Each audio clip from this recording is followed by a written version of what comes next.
नमस्कार दोस्तों। इस वीडियो के ठीक पहले जो वीडियो आई थी उसमें मैंने जो क्वेश्चंस दिखाए थे उस कैटेगरी का एक क्वेश्चन रह गया था, मैं दिखा देना चाहता हूं। अगर आपने वीडियो देखी है तो आपको अच्छे से समझ में आ जाएगा। देखिए, यूएन रेड प्लस प्रोग्राम की समुचित अभिकल्पना और प्रभावी कार्यान्वयन महत्वपूर्ण रूप से योगदान दे सकते हैं। इनका असर कहाँ कहाँ पड़ सकता है, किस में ये योगदान दे सकते हैं, इस तरह के क्वेश्चंस मैं आगे भी दिखाऊंगा साइंस एंड टेक में। फ़िलहाल जो पिछली वीडियो है उससे जुड़ा हुआ एक क्वेश्चन है, ये तीनों सही होंगे।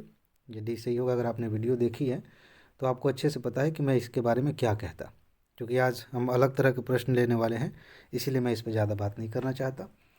तो आप वीडियो देख लीजिएगा, आपको समझ में आ जाएगा। अब आगे बढ़ते हैं, लेकिन एक मज़ेदार चीज़ मैं आपको दिखाना चाहता हूँ।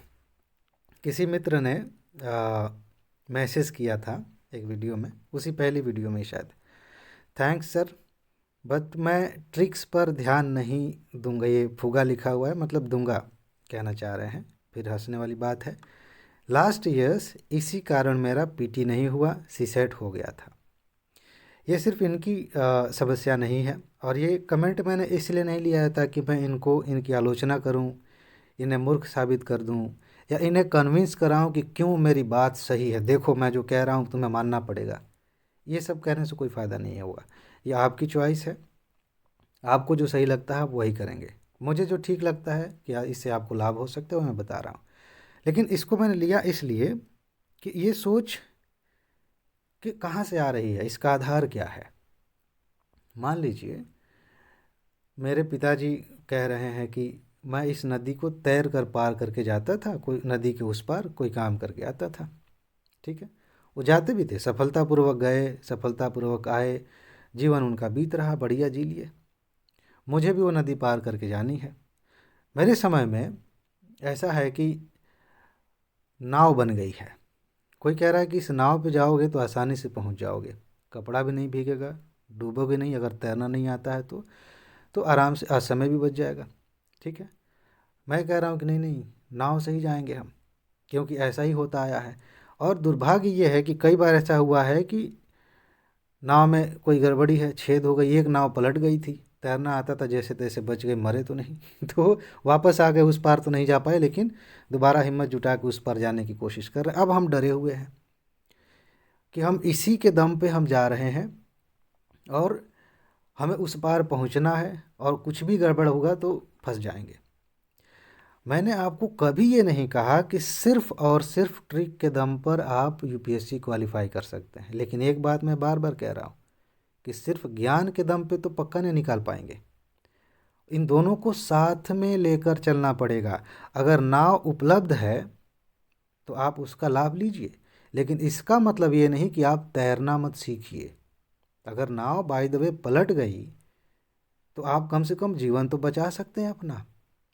ऐसे ही अगर कोई ट्रिक काम नहीं किया तो कम से कम पढ़ के तो जाइए, और ट्रिक भी सही बताएं तो ट्रिक उन्हीं पे ज़्यादा काम करती जो पढ़ के जाते हैं। थोड़ा बहुत तो पढ़ के गए हैं, क्योंकि मैंने बता दिया कि लगभग 20 क्वेश्चन कर लेंगे, इससे क्या होगा। अपने दम पे कम से कम 35 क्वेश्चन तो करके आइए, उसके बाद ही आपको 50 के पार लेके जाएंगे। तो ये चीज़ है। दूसरी बात ये है, ये सोच यहाँ से भी आती है कि जब हम, वही मैं बार बार कहता हूँ कि जब हम इस बात, एक तो ब्रेन वॉश होता है, ब्रेन वॉश ये हो गया है कि ज़्यादा मेहनत करके कोई शॉर्टकट नहीं होता यूपीएससी का। इसके चक्कर में लोग नए तरीके खोजना बंद कर दे। भाई शॉर्टकट का क्या मतलब होता है, शॉर्टकट का मतलब क्या होता है, कोई ये अनैतिक चीज़ है, कुछ घपलेबाजी है।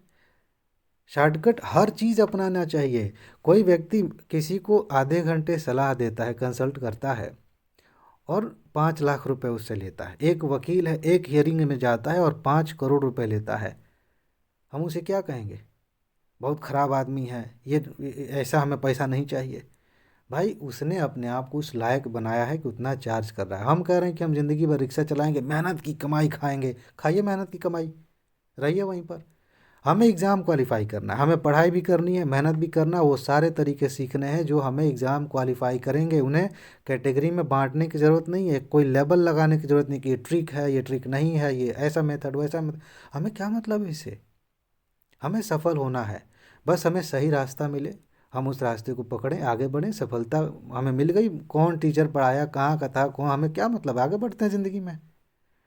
तो ये जो सोच है, मुझे लगता है ये बहुत घातक है, बाकी हमेशा आप आज़ाद हैं, स्वतंत्र हैं, आपको जो ठीक लगे वही करिए, कोई दबाव नहीं है, मस्त रहिए।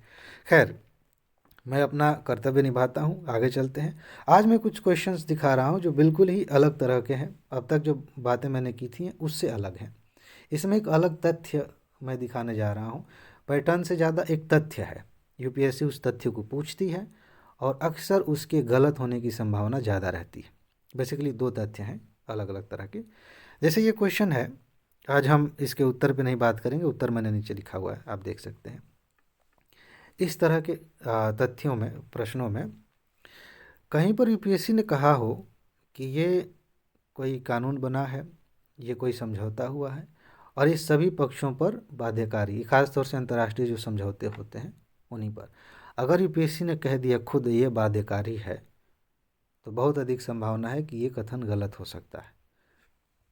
मैं ये नहीं कह रहा हूँ कि आगे भी ऐसा होगा, लेकिन अब तक का जो पैटर्न है वो ये दिखाता है कि अगर यूपीएससी ने खुद बताया कि ये बाध्यकारी है, कह दिया, तो वो गलत हो सकता है। उसके आधार पे अगर आप इसको एलिमिनेट करें तो बाकी जगह आप कॉमन सेंस लगा के, थोड़ा बहुत पढ़ा लिखा है, उसके आधार पे आप सही उत्तर तक पहुंच सकते हैं। कम से कम 50-50 पे आ गए हैं, ये इधर है। ठीक है, एक क्वेश्चन और देखिए, थोड़ा सा अलग टाइप का, ये मज़ेदार है। ये इसमें के मेरे ख्याल से और क्वेश्चन मैं दिखाऊंगा। एक तथ्य यूपीएससी कह रही है, कोई गठबंधन है, कोई समझौता हुआ है, कुछ हुआ है, कह रही कि संयुक्त राष्ट्र के सभी सदस्य, लगभग 200 देश जो हैं, सभी सदस्य इसमें शामिल हैं। इस तरह की बात करें, बहुत कम समझौते हैं दुनिया में, बहुत कम ऐसे समझौते हैं जिनमें पूरे यूनियन के सारे सदस्य भाग लेते हैं, सब उसमें शामिल हैं, बहुत कम है। वैसे में किसी समझौते पे कर दिया, खास तौर से ये जो सौर गठबंधन है उसके बारे में अभी तो नया नया इनिशिएटिव शुरू किया गया है। ठीक है, तो सब शामिल हैं इसमें। हो सकता है भविष्य में अगर यहाँ पे लिख दे यूपीएससी कि संभावना है कि सब शामिल हो सकते हैं, तब तो बात बने भी। लेकिन सीधा सीधा स्टेटमेंट हम दे के कह रहे हैं कि सारे शामिल हो चुके हैं, ये तो गड़बड़ हो गया। तो सभी यूएन के सभी सदस्य शामिल हैं, ऐसा कथन आपको दिख जाए तो समझ जाइए कि ये गड़बड़ है, ये गलत हो सकता है। इसी तरह एक और क्वेश्चन मैं दिखाऊंगा यूएन वाला ही। यहाँ पर सेम कथन यूपीएससी ने पूछा, कह रही है कि यूएन के सभी सदस्य देशों ने इस पर हस्ताक्षर किया है। ऐसे कथन आपको दिख जाए, आप तुरंत उसे गलत मान सकते हैं, क्योंकि मैंने 3 बार सबूत दिखा दिया आपको, बार बार ये इस पैटर्न पे यूपीएससी कह रही है। और एक कॉमन सेंस वाली बात भी है कि भाई आसान नहीं है, किसी एक समझौते पे पूरी दुनिया को इकट्ठा करना आसान नहीं है। अभी तो ये 3-4 देश जो थोड़ा आगे निकल गए इकोनॉमिकली, अपने में लड़ रहे हैं। रूस है अपना, चाइना है, रसिया है, ये क्या रूस रसिया भाई, अमेरिका है, भारत भी थोड़ा बहुत है। तो ये तो अपनी सहमति बना नहीं पा रहे हैं। जो छोटे छोटे देश हैं उनकी अपनी समस्या है, तो मतलब प्रैक्टिकल नहीं लगता। तो ऐसे कथन आपको कहीं दिख जाए तो समझिए कि गड़बड़ है। एक चीज़ और है, यहाँ पर बाध्यकारी वाला जो मैंने बात कही थी शुरू शुरू में, दोनों क्वेश्चन को एक साथ रखना चाहिए तो और अच्छे समझ में, कोई बात नहीं, ज़्यादा दूर नहीं आया। यहाँ भी कहा गया है कि वो आबद्ध कर है उन राज्यों पर जो वैध रूप से आबद्ध कर है, जो इसमें शामिल किए गए हैं। तो दो तथ्य हमने देखे 4 प्रश्नों में। एक ये कि यूएन के सभी सदस्य इसमें शामिल हैं, ऐसी कोई बात लिख दी जाए तो नॉर्मली ऐसा देखा जा रहा है कि गलत है, प्रैक्टिकली भी नहीं है सही वो। बाकी यूपीएससी खुद बता रही है कि ये बाध्यकारी है कानूनी रूप से, तो ये भी कथन गलत हो रहा है। ऐसा क्वेश्चन कहीं दिखे, ऐसा पैटर्न दिखे तो आप मान सकते हैं कि ये गलत होगा। ठीक है, इसके बाद और कुछ है इसमें? अरे हाँ, यही है, 4 सालों से मैंने सबूत दिखाए हैं, इस बार फिर सबूत दिखाऊंगा कि बस टॉप 300 पढ़ लीजिए, बेसिक पे ध्यान दीजिए, आराम से आपका हो जाएगा। उसके लिए क्या करना है, स्टडी विथ मास्टर ऐप का लिंक दिया गया है, यहाँ पर ये व्हाट्सएप नंबर दिया गया है, इस पर मैसेज करिए, नोट लीजिए, ग्रुप में शामिल होइए, पर्सनल कोचिंग प्रोग्राम का लाभ लीजिए, मस्त आराम से क्वालिफाई करिए। तो बस आज इतना ही है, अपना ख्याल रखिए, खुश रहिए, मस्त रहिए, मुस्कुराते रहिए, जल्दी से सफल होइए और ज़िंदगी को एंजॉय कीजिए। आगे मिलते हैं, नमस्कार।